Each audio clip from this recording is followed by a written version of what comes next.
সকাল সকাল ছাদে এসে দেখছি এমন অবস্থা। দেখো কি হয়েছে, সমস্ত গাছগাছালি তো পড়েছেই, সাথে একটা আবার আরেকটাকে নিয়ে পড়েছে। তো এই দৃশ্যটাও তোমাদের সাথে একটু শেয়ার করলাম। গাছ লাগালেই হয় না, গাছপালার যত্নও করতে হয়।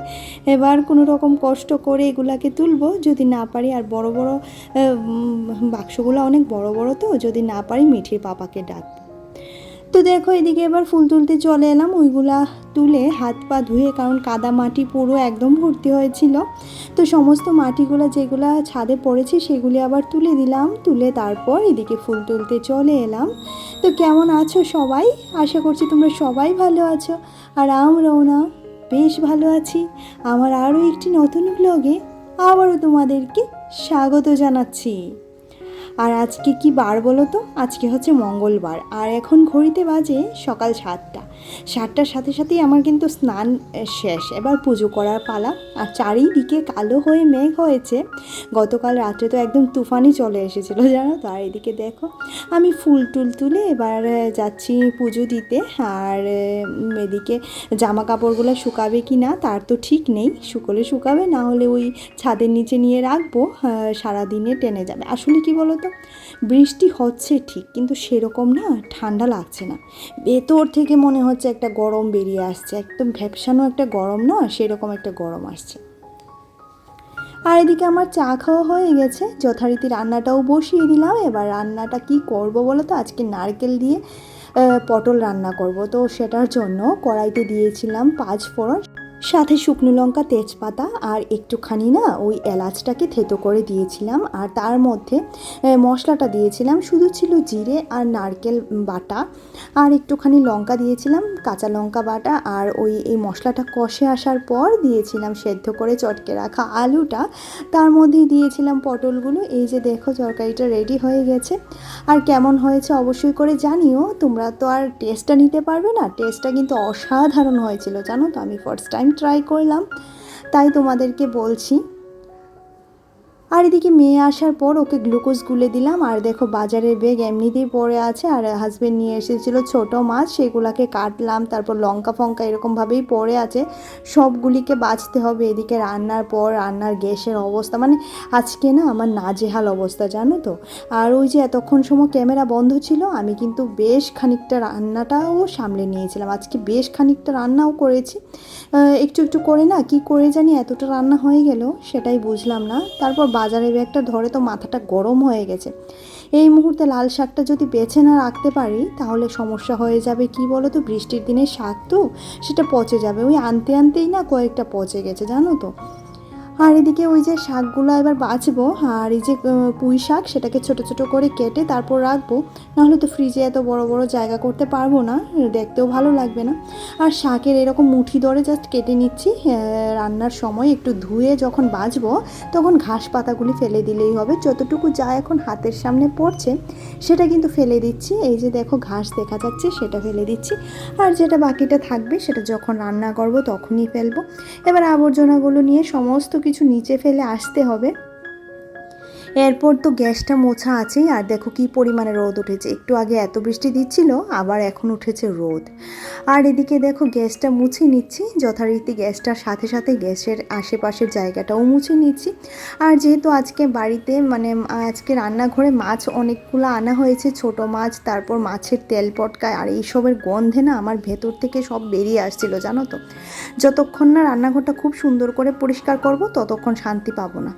তারপর এই তেলের জারগুলো দেখি চুইয়ে চুইয়ে তেল পড়ছিল, বেশ কয়েকদিন হয়েছে তেলের জারগুলো ধুয়ে মেজে রাখতে পারিনি, সেই কারণে এবার তেলের জারগুলিকে ধুতে চলে আসলাম। আর একটুখানি ভিম লিকুইড দিয়ে সেটাকে জাস্ট একটুখানি হাত দিয়ে মানে ভালো করে মুছে নিলেই হয়ে যাবে, ভালো ধুয়ে নিলেই হয়ে যাবে।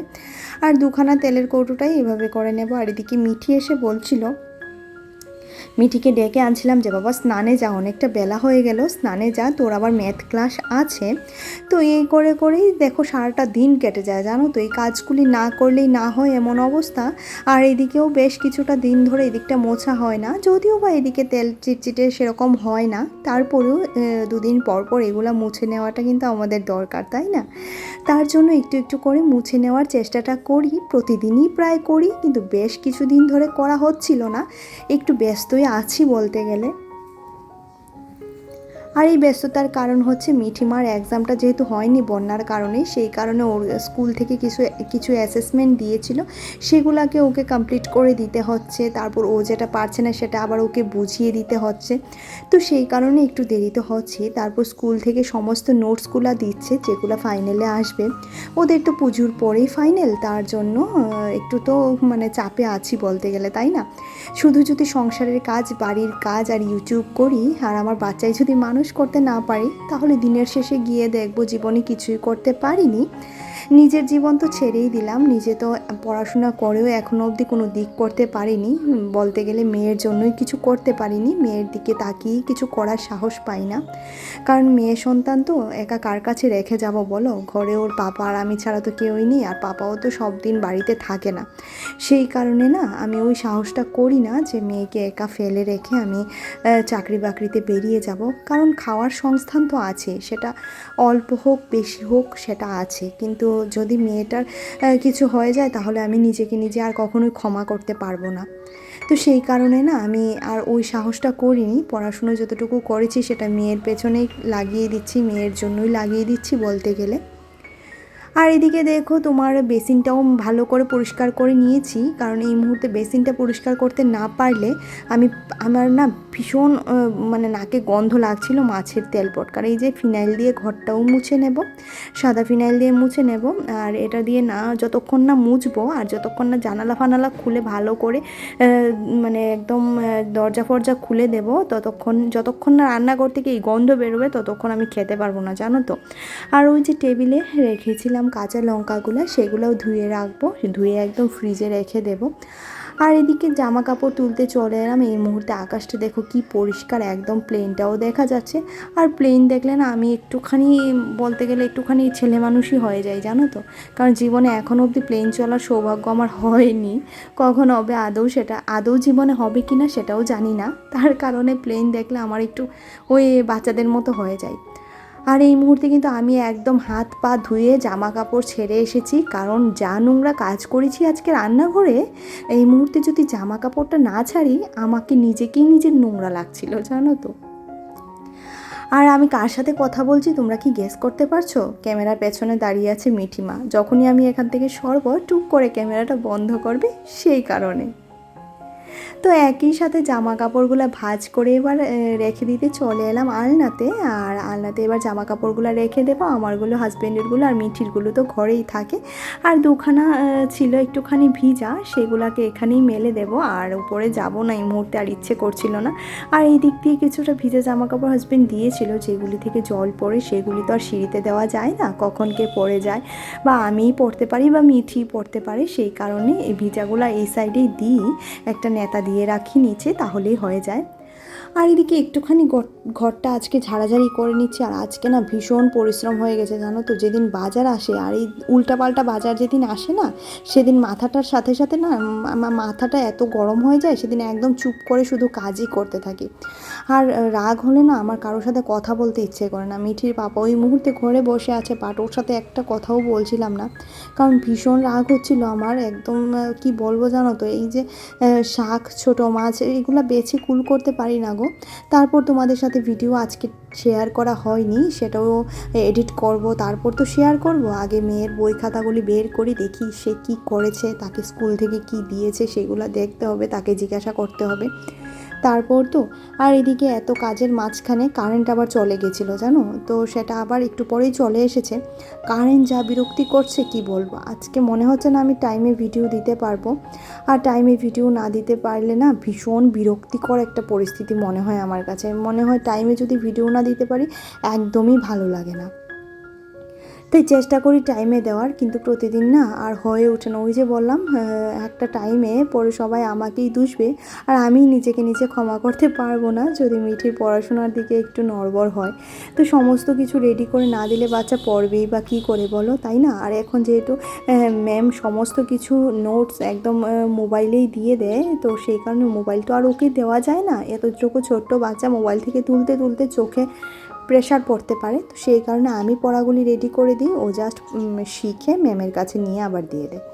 তো বিছানাতে সমস্ত কলম বিছিয়েছিল, নতুন করে কলম দিয়ে লেখা শিখছে তো সেই কারণে আগামী বছর থেকে সে কলম দিয়ে লিখবে, যেহেতু এবার 3-তে, ক্লাস 4 থেকে সে কলম দিয়ে লিখবে। আর জানো না তো ঘরে কলমের যা ছড়াছড়ি, এই কলম দিচ্ছি নষ্ট করছে, ওই কলম দিচ্ছি নষ্ট করছে, আর ওর পাপার তো সারাদিন ঘ্যান ঘ্যান প্যান প্যান সেটা তো আছেই। আর এদিকে দেখো বিছানাটাও একদম টান টান করে গুছিয়ে নিলাম, প্রতিদিনের যতটুকু যা কাজ সেটাই বলতে পারো। আর হ্যাঁ, কালকে আমাকে একটা দিভাই বলছিল, একটা আপু বলছিল বাংলাদেশ থেকে, যে তুমি কি করে এত কাজ করো। আসলে আমার মনে হয় কি জানো তো, আমার গোপোষণাই আমাকে এতটা এনার্জি দেয়, এনার্জেটিকভাবে সংসারটাকে করার জন্য। কারণ গোপোষণা যদি এনার্জি না দিত না, এই মুহূর্তে কিন্তু আমি অনেকটাই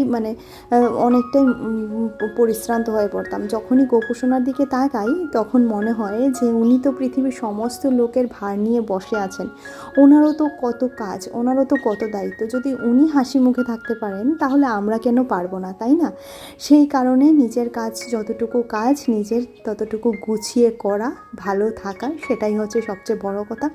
আর সবচেয়ে বড় কথা কি বলো তো, যতটুকু যা আছে ঠিক ততটুকুর মধ্যেই নিজেকে ভালো করে রাখা, নিজেকে ভালো বাসা, সেটা হচ্ছে সবচেয়ে বড়। আর আজকে আর সিঁড়ি ফিরি ঝাড় দিতে পারবো না, কারণ এখন বাজে দুপুর 2টো, আর মিঠি কিন্তু স্কুল থেকে এসেই খেয়ে নিয়েছিল, সে আর খাবে না, এখন আমরা খাবো। আর লাঞ্চে আজকে কি কি আছে দেখো, উচ্ছে আলু ভাজা, পটল তরকারি, আর এটা হচ্ছে মাছের মাথার কাটা চচ্চড়ি, আর এটা মিঠির জন্য শসা দিয়ে মাছের ঝোল করেছিলাম, ছোট মাছ, আর এটা হচ্ছে মাছের তেলের বড়া ভাজা। আর এখানে দেখো মেয়ে যাচ্ছে ম্যাথ ক্লাসে। তো চলো আজকের মতো ভিডিওটি এখানেই রাখছি। ভিডিওতে কিছু ভালো লাগলে অবশ্যই একটা লাইক করে দিও, কমেন্ট করে জানিও যে কি ভালো লেগেছে, আর পারলে চ্যানেলটিকে সাবস্ক্রাইব করে দিও। দেখা হচ্ছে পরবর্তী আরও একটা ব্লগে। টাটা।